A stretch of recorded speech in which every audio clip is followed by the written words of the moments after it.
I would say they tend to be violent. They support radical jihad Islamists. I would say that their choices on leadership has consistently been horrible. Their outlook on the war and October 7th is insane. Like, I would say in almost every sense, the average Palestinian, I know that people like to do this thing where like, oh no, it's just Hamas is bad. No, the average Palestinian is mind right now. At the very least, almost all of them in the Gaza Strip are, if for no other reason, because Hamas literally educates them with programs of like Mickey Mouse the Jew goes to like murder Goofy, the poor Hamas fucking person. Like, it's insane, the level of like insanity that exists. Gaza Strip is becoming overpopulated. They're still embargoed and nobody gives a fuck about it. They're losing allies except for terrorist groups. The Palestinian position has gotten more and more dire over time. Who's delusional when both sides are saying, let's keep fighting and we'll do better? Only one side can be right when that's the statement and the policy of both sides, I think. I would disagree with the classification of like the Israelis live in reality while the soy Palestinians live in reality.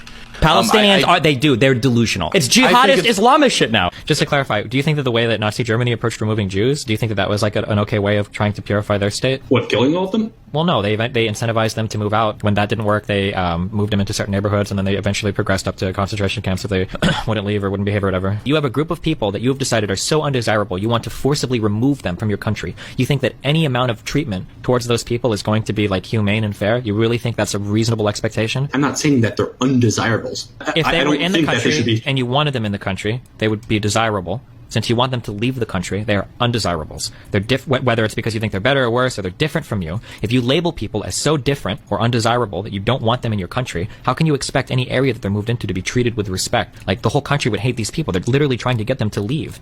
How do you remove them if they don't want to leave? Like, eventually push is going to come to shove, and you have to make an executive decision here for how you treat these people. Do you just kill them?